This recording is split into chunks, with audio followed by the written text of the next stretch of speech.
Hello sir, आपको एक call आपके कार्ड से संबंधित किया जा रहा है।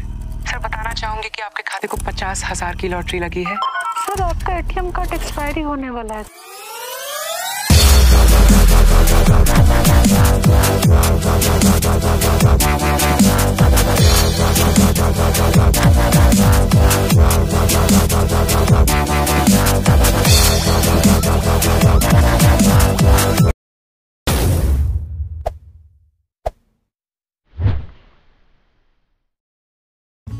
Hello everyone, my name is Ashish and welcome to let's talk with.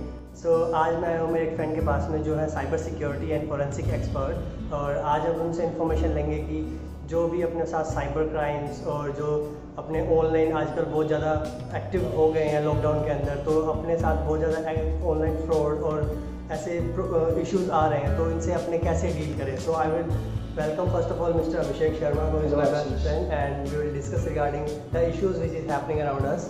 So कैसे हैं अभिषेक आप? मैं बढ़िया हूँ। मैं बिल्कुल बढ़िया सर। और आज मैं आपसे कुछ क्वेश्चन करने वाला हूँ जो मेरे मन में भी थे और आई थिंक कई लोगों के मन में भी होंगे। So will discuss on that and provide the appropriate information to the youth or the people who are watching our video. So first of all, I just want to know what work do you do? Actually, Ashish, I received many types of queries related to cyber securities and digital forensics. In cyber securities queries which we received, all mostly related to ethical hacking. Someone's account has been hacked, and someone said that my amount has been stolen from my account. That is related to cyber security. And if you talk about the forensics, in forensic services, I received audio and video footages. That we have to submit to court or police station regarding as per the case. Okay, Abhishek, as you mentioned that you are in cyber security and forensic expertise, so I just want to know how important cyber security is.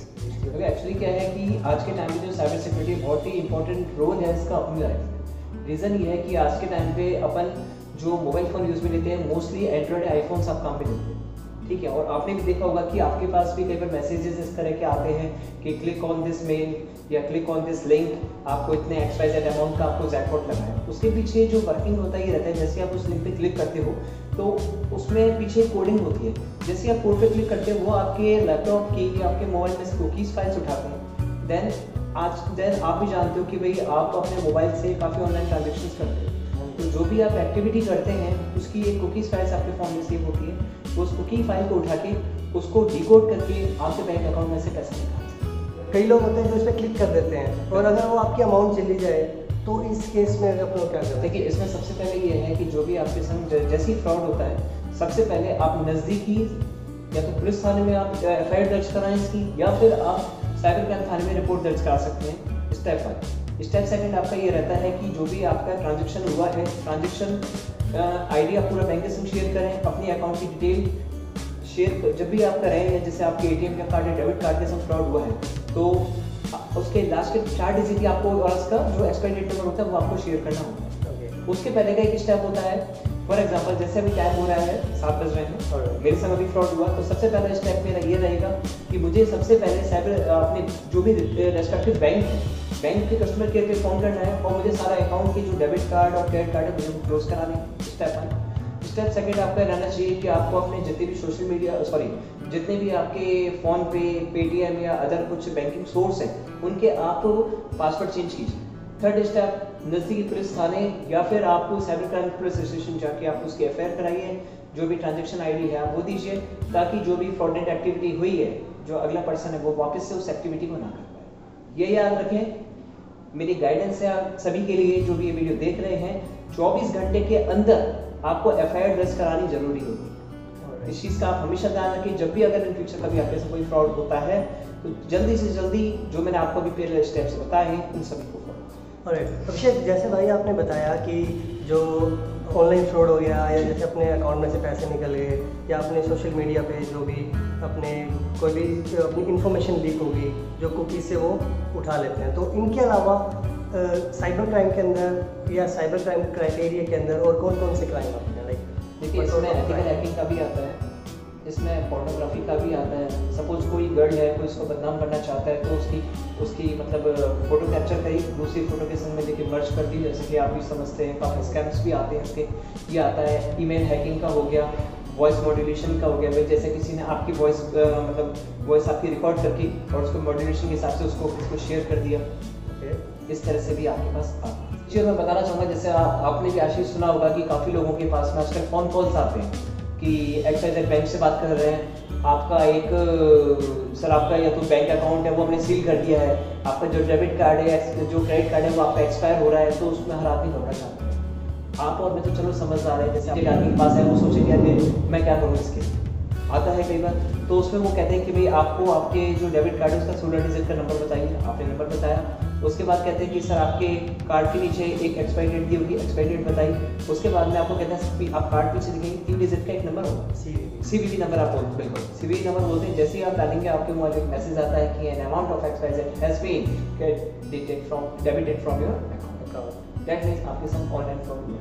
ये सबसे बड़ा fraud है। इसके लिए एक suggestion मैं आपको देना चाहूँगा आशीष, शायद आपका जंतारा नाम से एक वेब सीरीज आई थी जिसमें कि पूरा दिखाया गया है। ये मूवी इंडिया बेस्ड मूवी है, जो नेटफ्लिक्स पे जो आप बात एग्जैक्टली नेटफ्लिक्स पे है, काफ़ी अच्छी मूवी है।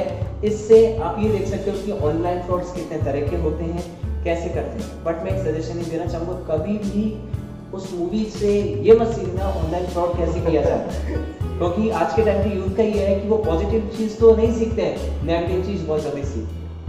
और अभिषेक, जैसे कि हाँ आपने बताया कि ये सब क्राइम हो रहे हैं और बहुत ज़्यादा लाइक बड़े लेवल पे हो रहे हैं, लोग बड़े बड़े लेवल पे भी कर रहे हैं, छोटे छोटे लोग भी जैसे सोशल मीडिया हैकिंग कर ली या कुछ किसी के अकाउंट में से डिटेल निकाल ली, तो ये भी एक टाइप का क्राइम ही है। सो इसको रिजॉल्व करने के लिए क्या स्टेप्स एक पर्सन ले सकता है या फिर वो उस लीगली उससे कैसे डील कर सकता है?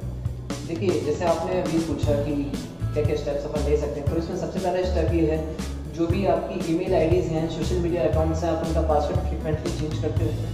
कभी भी पासवर्ड आप इजी ना डालें। फॉर एग्जांपल मैंने अपना नाम डाल दिया, उसके आगे ABC कर दिया, 123 नंबर डाल दिया, हमेशा पासवर्ड डाल दिया अल्फान्यूमेरिक डाल। फॉर एग्जांपल एक पासवर्ड है जैसे कि कंट्रोल की स्पेलिंग क्या हो सकती है, CONTROL, हर कोई डाले। अगर मैंने आपको कहा कि अल्फान्यूमेरिक डालें तो इसका कैसे होगा, caps lock C 0 N T R semicolon 1 1 ED, इसको ये होता है कंट्रोल, ये होता है अल्फान्यूमेरिक।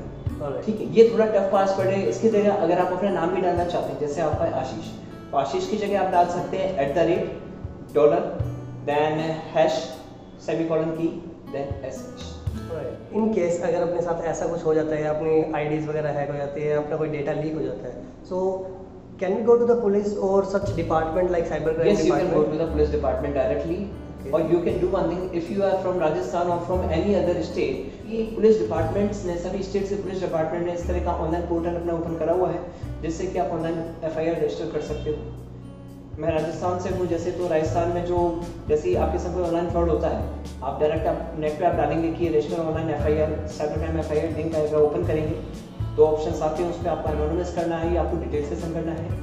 लॉगिन आप करेंगे, जब आप लॉगिन करते हैं तो आपके पास उसमें ऑप्शन आता है आपके साथ किस तरह का जो फ्रॉड हुआ है, मनी से रिलेटेड हुआ है, आपकी ईमेल आईडी से रिलेटेड हुआ है, चाइल्ड पोर्नोग्राफी का कुछ रिलेटेड आप कंटेंट डालना चाहते हैं, उस पर FIR कराना चाहते हैं, या एडल्ट्री का आप कोई मैटर डालना चाहते हैं, इस तरह से आपके पास आएगा। उसके जैसे ही आप जो भी ऑप्शन सेलेक्ट करेंगे उसकी सब कैटेगरीज आती जाएंगी। लास्ट में एक ऑप्शन आता है कमेंट्स का, तो कमेंट्स में जो भी आपकी क्वेरी है या फिर जो भी आपके साथ घटना हुई है, उस घटना को आप अपने शब्दों में इजीली लिखकर आप सबमिट कर सकते हैं। नेक्स्ट स्टेप ये रहता है, जैसे आप सबमिट करते हैं आपके पास एक FIR नंबर आएगा। FIR लॉन्च होते ही जो भी आपका नज़दीकी पुलिस थाना है वहाँ पर वो FIR ट्रांसफर करी जाती है। इसके अलावा जो आपके नज़दीकी पुलिस थाना है वो भी इसमें इन्वेस्टिगेशन करती है, अगर उनके लिए बिल का होता है तो। अदरवाइज जो भी केस है वो सीधे साइबर क्राइम डिपार्टमेंट ट्रांसफर कर दिया जाता है। वो इस लेवल पे इन्वेस्टिगेशन करते हैं कि भले आपकी ईमेल आईडी है कोई है या आपके अकाउंट से पैसा फ्रॉड हुआ, ऑनलाइन फ्रॉड हुआ है, तो वो कहाँ से हुआ है, किस IP एड्रेस से हुआ है। अगर वो सेम स्टेट से होता है तो उस सिटी के पुलिस डिपार्टमेंट को इन्फॉर्म करा जाता है, फिर वो अपनी एक्टिविटी करती है। या फिर अगर अदर स्टेट का होता है तो उस स्टेट को इन्फॉर्म करा जाता है कि भाई ये XYZ IP एड्रेस है, इस टाइम पर ये फ्रॉड इस IP एड्रेस पे किया गया था ये फ्रॉड, और यहाँ से ये हुआ है, तो पुलिस इन्वेस्टिगेशन करके उन अपराधियों को पकड़ती है और जो भी इसकी सजा होती है उस हिसाब से उनको सजा मिलती है। So Abhishek, I did research before reaching here, so I just want to know कि जब इस टाइप के केस होते हैं तो उसके अंदर एविडेंस नाम की भी एक चीज़ आती है जो एविडेंस अपने को प्रोवाइड करवाने होते हैं। So what sort of evidence you get और people give you for dealing with this issues? So किस टाइप के एविडेंस आपके पास आते हैं और आप उनसे कैसे डील करते हैं? How you navigate those evidences? Ashish, देखिए हमारे पास में जो साइबर क्राइम से रिलेटेड भी आते हैं और फॉरेंसिक से रिलेटेड भी आते हैं। तो जिसमें जो साइबर क्राइम से आते हैं तो उसमें तो हम रिकमेंड करते हैं आप डायरेक्ट पुलिस से सेशन चाहिए, जो भी एविडेंसेस है आप पुलिस थाने में दीजिए। जब आपके पास एफआईआर आपकी कट जाती है उसके बाद हम एफआईआर की एक कॉपी मांगते हैं ताकि हमारे पास ऑथेंटिकेशन एक रिकॉर्ड रहे। फिर जो भी हमें इन्वेस्टिगेशन करनी है तो वो हम अपने एंड से करके पुलिस की भी हेल्प करते हैं और जो विक्टिम है उसकी भी हेल्प। सेकंड है कि भाई हमारे पास फॉरेंसिक में रिलेटेड हमारे पास किस तरह से आते हैं, जो मेरा सबसे इंटरेस्टिंग टॉपिक है मेरा फॉरेंसिक्स ही है वैसे। तो इसमें जो फॉरेंसिक में हमारे पास हम एविडेंसेस लेते हैं, ऑडियो रिकॉर्डिंग, वीडियो रिकॉर्डिंग। इसके अलावा आपके पास में जैसे आपकी किसी से भी व्हाट्सएप पर चैट हुई है, फेसबुक पे चैट हुई है, इंस्टाग्राम पर चैट हुई है, ये सभी एविडेंसेस हम अपने पास लेते हैं। तो अभिषेक भाई होगा तो ये ऐसा ही जैसे कि मैं आपके पेट पे लात मारने वाली सी बात कर रहा हूँ, but I just want to know कि how to be in this profession, इस प्रोफेशन में कैसे आया जाए, लाइक एक पर्सन कैसे आ सकता है? बिल्कुल, देखिए इसके लिए ये है कि कुछ ऐसा स्पेशलाइजेशन नहीं है कि आपको ग्रेजुएशन में बीटेक करना है या एमटेक करना है, कुछ नहीं है। अगर आपने नॉर्मल बीए भी करा हुआ है बट आपकी इसमें कंप्यूटर नॉलेज काफ़ी अच्छी होनी चाहिए, सर्च इंजन ऑप्टिमाइजेशन की आपकी होनी चाहिए, एसईओ एक आपका माइंड पूरा फुली ओपन होना चाहिए। So it is all about multitasking exactly. ठीक है, अगर कोई इसमें साइबर सिक्योरिटी या फिर फॉरेंसिक्स में जाना चाहता है तो मैं बेस्ट गाइड करना चाहूँगा। गुजरात यूनिवर्सिटी आप जा सकते हैं, मुंबई यूनिवर्सिटी आप जा सकते हैं, या फिर आप पुणे यूनिवर्सिटी जा सकते हैं। 3 सबसे बेस्ट यूनिवर्सिटीज़ हैं जो graduation plus post graduation cyber securities and forensics में करना है। Alright. So Abhishek bhai, second last question I just want to know from you, like how do you work? You work 24/7 because cases तो 24/7 चलते रहते हैं। Yes, I do. या plus कभी भी केस आ जाता है आपको उसको हैंडल करना होता है and you give all the solutions for that case to the police or the department you are getting from. नहीं आशीष, ऐसा नहीं है कि मेरा जो वर्क है 24/7 है।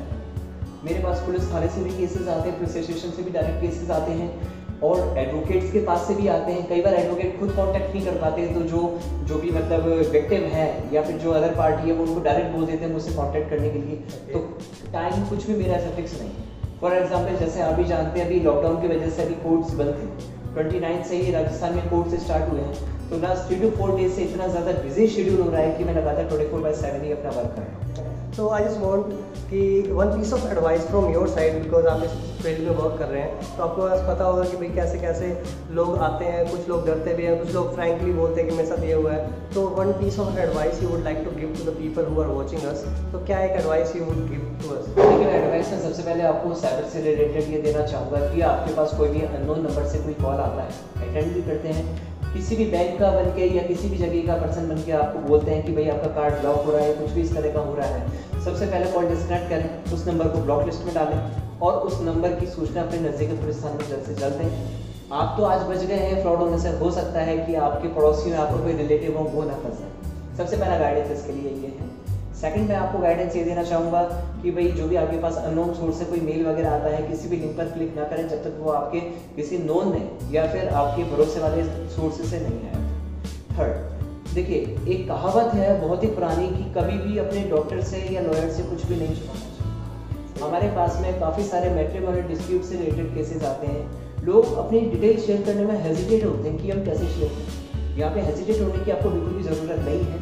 जितने खुलकर आप अपनी क्वेरी हमें शेयर करेंगे उतने अच्छे से ही हम आपकी हेल्प करते हैं। भले वो आपका मैरिटल केस हो, भले वो आपके ऊपर किसी ने झूठा आरोप लगाया हो, आइदर वो 498A का हो, आइदर वो 376 सेक्शन का हो, 376D हो या अदर और कोई भी हो, भले 307। So Abhishek, thank you so much. It was pleasure talking to you and I got a lot of information which I didn't know and I hope लोग भी जो देख रहे हैं या फिर जो देखेंगे उनको भी ये इन्फॉर्मेशन वैल्यूएबल लगेगी।